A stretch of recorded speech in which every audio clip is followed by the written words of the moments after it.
74,000 years ago, a violent explosion rocked the planet. The massive Toba supervolcano on the island of Sumatra had just erupted. This eruption is believed to have caused a volcanic winter lasting a decade, leading to a 1,000-year cooling of the Earth's surface. These changes resulted in the decimation of hominin populations, all species on the human lineage, worldwide. The Toba supervolcano eruption was a near-extinction event for our species. According to Gene Smith, a renowned geologist, Toba is the largest eruption on Earth in the last 2 million years. The refuge along the African coast may have contributed to our ancestors' survival during this time.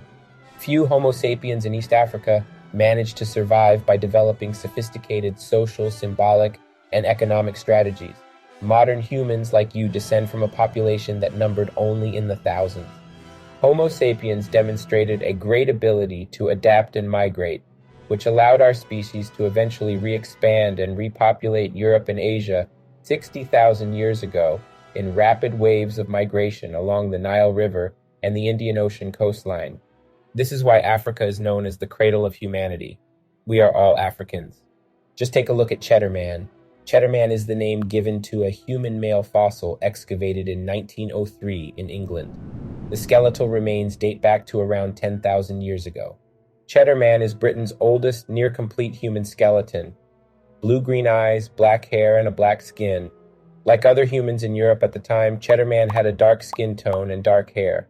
Over the last 10,000 years, as Homo sapiens adapted to new environments, physical and small genetic differences developed. Individuals living in colder climates developed adaptations, such as lighter skin and distinct facial features, to help them survive in their environment. Over generations, these adaptations were inherited and led to the emergence of different races and ethnicities. However, there is more genetic diversity between two different groups of chimpanzees, separated by a few hundred miles, than there is in the entire human species, which is now spread across the planet. Although we are all from Africa, the continent is no longer solely recognized as the birthplace of humanity. Instead, it is associated with the black race, characterized by our dark skin and curly hair. Africa is not the only place that have native dark-skinned humans. Asia also has a forgotten population of dark-skinned people with curly hair. In this video, I will provide information on some of the Black and African societies who currently live in Asia.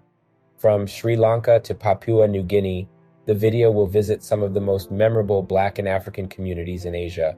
Join us as we learn more about the forgotten Africans of Asia. Here is the timeline.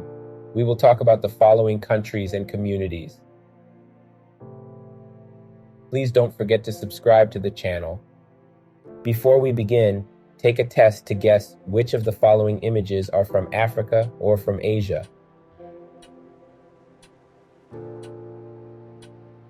Surprisingly, all of these images are from people in Asia. They are the descendants of the forgotten Black communities of Asia. As you know, humans with darker skin in our societies are associated with negative images, but that was not always the case. Herodotus, a Greek historian, wrote about Ethiopian peoples he admired and their customs in 420 BCE. Homer, writing 300 years before Herodotus, saw the Ethiopians south of Egypt as an ideal society where food was abundant and where the gods of Olympus themselves would sometimes go for banquets.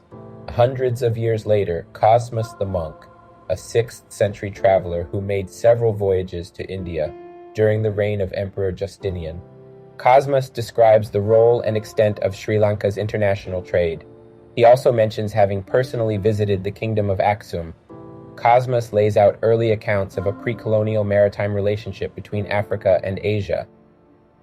There are evidence of Sri Lanka's maritime connection with the Christian Ethiopians of the kingdom of Aksum between the 4th and 7th centuries AD. Cosmas ranks Ethiopia among the 3 most important trading nations to maintain a steady traffic of commerce with Sri Lanka. The Sri Lanka Kafirs are descendants of African mercenaries, musicians, and laborers.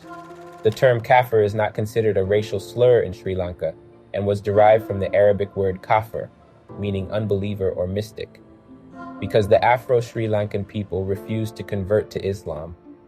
Dance styles such as Kafringna and Manya are considered the strongest indicators of their cultural heritage. In India, the Siddi people are an ethnic tribe with African origin that has been living in the country for centuries. They are mostly found in the Indian states of Karnataka and Gujarat.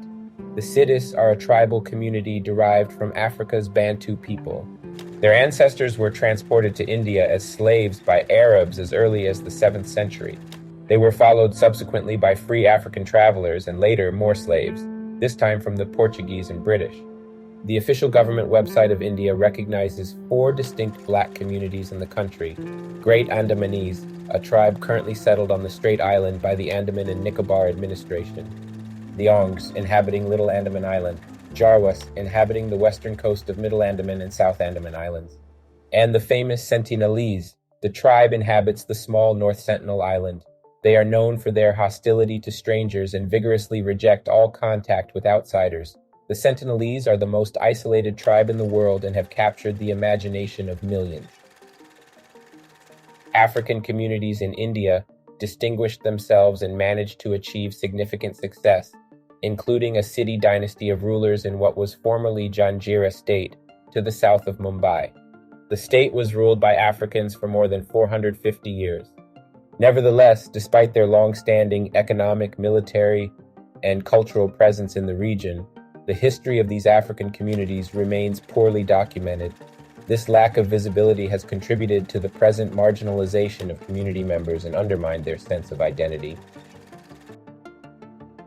In Pakistan, people of African descent are known as Makranis or Shiddis.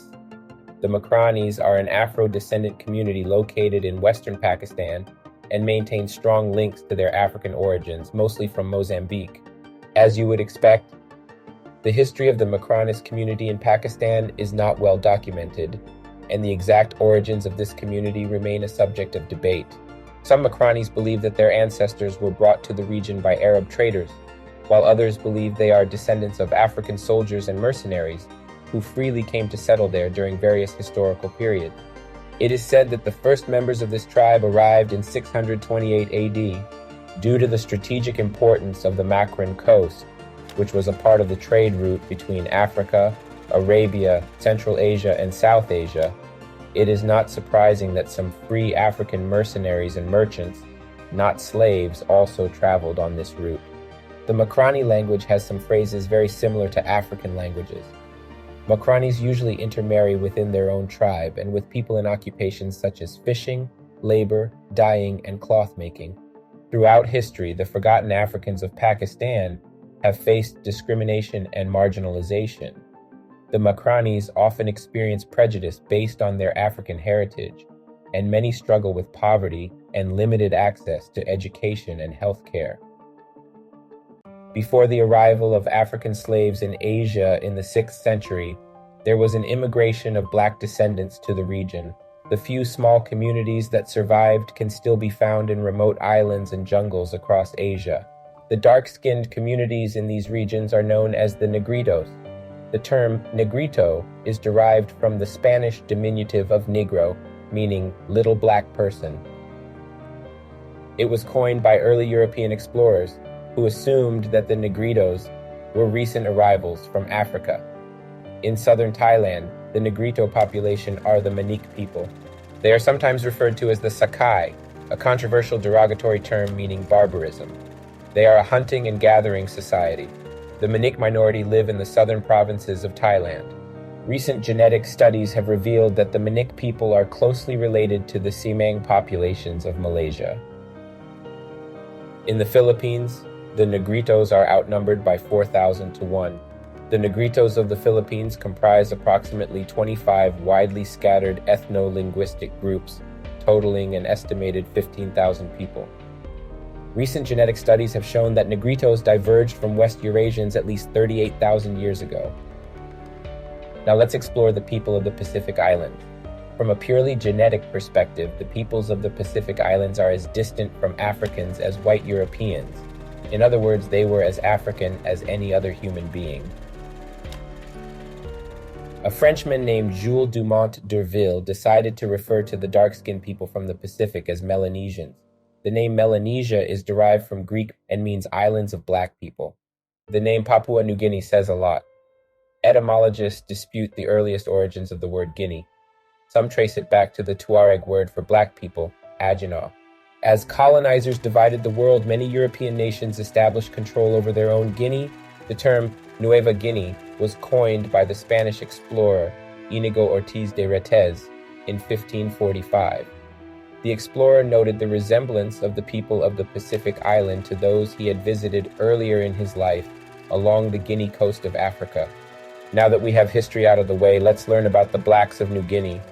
Here we have the Bougainvillians.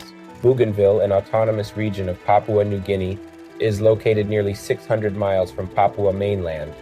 The people of Bougainville are culturally distinct and known for their very dark skin, although they are ethnically Melanesian like mainland New Guineans. Starting in around 1870, Europeans began using Bougainville residents as a source of labor for plantations they owned in other parts of the South Pacific. The indigenous people were kidnapped by colonizers and placed on boats. They were then sent to work on cotton and sugar plantations in Fiji, Samoa, and Australia. This phenomenon was known as blackbirding, and it was incredibly cruel. In 1964, when a huge copper deposit was confirmed at Panguna, in the interior mountains of the Bougainvillians' territory, villagers opposed exploration and land alienation, emphasizing their feelings of separateness. In 1990, the national government of Papua New Guinea announced a total blockade of goods and services to the province, a decision quickly followed by the unilateral declaration of independence of the Republic of Bougainville. In July 2021, an agreement was reached between the governments of Papua New Guinea and Bougainville, in which Bougainville will gain independence by 2027. For centuries, black Africans, descendants, Negritos, and Melanesians have endured being called many diminutive terms such as Sakai, Kanaks, blackbirding monkeys, or simply.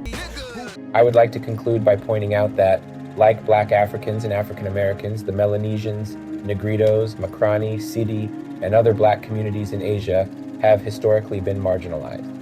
When African Americans began to self-identify as black with pride, this sentiment spread and resonated with people worldwide, including in the Pacific Island region, such as Bougainville. I could continue discussing this topic, but I believe I have covered enough. As you can see, the blacks of the islands and Africans in Asia have had a significant and ongoing impact on history, and they continue to fight for more recognition today. I hope you enjoyed this video. Please take the time to give it a thumbs up. Thank you for watching. See you in the next one.